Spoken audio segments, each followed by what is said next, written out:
Hi అండి, అందరూ ఎలా ఉన్నారు? బాగున్నారా? నేనైతే చాలా బాగున్నాను. ఈరోజు స్పెషల్ మామిడికాయ పులిహోర అనమాట.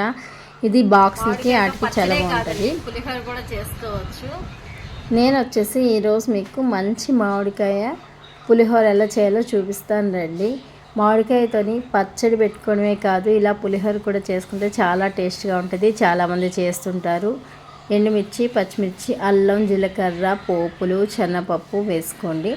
ఇందులో వేరుశనగ పలుకులు మాత్రమే వేయట్లేదు, నేను స్కిప్ చేసాను. మీకు కావాలంటే మీరు వేసుకోండి. అల్లాన్ని చక్కగా తురిమేసుకోండి. కళాయిలను ఆయిల్ వేసుకొని ఇవన్నీ రెడీ చేసుకుని అన్నిటినీ కూడా వేసి లైట్గా వేయించుకోండి. మాడిపోనివ్వకండి, పోపుని దగ్గరే ఉండండి. సో ఇప్పుడు తురుము పెట్టుకున్న ఈ మామిడికాయ తురుము ఉంది కదా, చక్కగా మామిడికాయ తురుమును మొత్తం వేసి కాసేపు వేయించుకోండి. మంచిగా వేగిన తర్వాత మనకి ఫ్లేవర్ చాలా బాగుంటుంది అన్నమాట. సో దీనివల్ల వేపడం వల్ల ఎటువంటి ప్రాబ్లం అయితే లేదు. పసుపు, ఉప్పు వేసుకుంటున్నాను నేను ఇక్కడ. కారం, నిమ్మకాయ, చింతపండు ఇలాంటివి ఏమీ అవసరం లేదు. ఆయిల్ అయితే వేసుకుంటున్నాను. దీనికి కాస్త ఆయిల్ పడుతుంది. నేను 1 కేజీ రైస్ అయితే రెడీ చేసుకొని ముందే పెట్టుకున్నాను అనమాట. ఈ కేజీ రైస్కి వచ్చేసి ఈ మామిడికాయ మనం ఆల్రెడీ ముందుగా పోపు పెట్టేసుకొని ఉంచుకున్నాం కదా, దాంట్లో కొద్దిగా వేసుకోవడం అయితే మర్చిపోకండి. అంతా ఒకసారి అయితే వేసుకోకూడదు. చూస్తున్నారు కదా, ఇలా కలిపేసుకొని కొంచెం నేనైతే పొయ్యి మీద పెట్టుకొని ఆయిల్ మాత్రం వేసుకుంటుంటాను. ఎందుకంటే చక్కగా ఆయిల్లో కలిసిపోతుంది అనమాట. ఆయిల్ దీనికి కాస్త ఎక్కువగానే పడుతుంది. చూసారా ఎలా కలిపేసుకున్నానో. ఇది బాక్స్లో పెట్టుకుంటే చాలా టేస్ట్గా ఉంటుంది. మీరు కూడా ఒకసారి ట్రై చేయండి. అంతేకాదు ఈరోజు నేను పాస్తా కూడా ప్రిపేర్ చేసుకున్నాను అనమాట. ఎప్పుడైనా బిజీ షెడ్యూల్ ఉంటే మాత్రం ఖచ్చితంగా ఇలా పాస్తాను అయితే ప్రిపేర్ చేస్తాను. ఇది వచ్చేసి చీజ్ పాస్తా అనమాట. ఆల్రెడీ మనకి ఇన్స్టెంట్గా దొరికిపోతుంది బయట. దాంట్లో చీజ్ అది వేసుకొని మనం చేసుకోవచ్చు. లేదంటే నార్మల్గా మైక్రోవేవ్ పాస్తాను మనం తీసుకొచ్చుకొనైనా చేసుకోవచ్చు. కానీ చాలా ఎమ్మీగా టేస్ట్గా ఉంటుందండి.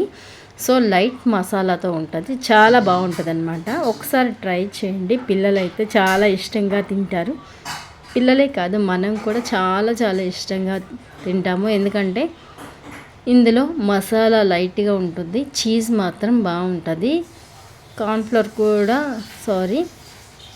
దీంట్లో లైట్గా గార్లిక్ కూడా ఉంటుంది కాబట్టి టేస్ట్ అయితే చాలా బాగుంటుంది. నాకైతే చాలా నచ్చుతుంది అనమాట. సో మిల్క్ టైప్లో ఉంటుంది. టేస్ట్ అయితే చాలా బాగుంటుంది. నేనైతే ఎక్కువ దీన్నే ప్రిఫర్ చేస్తాను. నాకైతే చాలా బాగా నచ్చుతుంది అనమాట. సో చీజ్ అయితే కాస్త ఎక్కువగానే వేసుకుంటాను నేను, ఎందుకంటే తినడానికి చాలా బాగుంటుంది అనమాట. అది కూడా వేడిగా ఉన్నప్పుడు తీసుకుంటేనే చాలా బాగుంటుంది. మరీ చల్లారిపోతే చీజ్ అయితే గట్టి పడిపోతుంది కదా, అందుకని కాస్త గోరువెచ్చగా ఉన్నటప్పుడు మనం దీన్ని తినేసేయాలి. మరీ చల్లగా అయిపోయిన తర్వాత తింటే ఇది గట్టి పడిపోతుంది. పైన చీజ్ అనేది ఒక అట్ట ముక్కలా తయారైపోతుంది. మళ్ళీ దాన్ని ఓవెన్లో పెట్టి ప్రీ హీట్ చేయడం అవన్నీ కూడా పెద్ద ప్రాసెస్ కదా. సో అందుకని చెప్పేస్తే నేను గోరువెచ్చగా ఉండేటప్పుడు దీన్ని తీసుకుంటాను. చాలా బాగుంటుంది. నాకే కాదు, పిల్లలకు కూడా బాగా నచ్చుతుంది అనమాట. మీరు కూడా తిన్న వాళ్ళు ఎవరైనా ఉంటే ఒకసారి ట్రై చేయండి. ఎవరైనా తింటే మాత్రం ఖచ్చితంగా కామెంట్ చేయండి.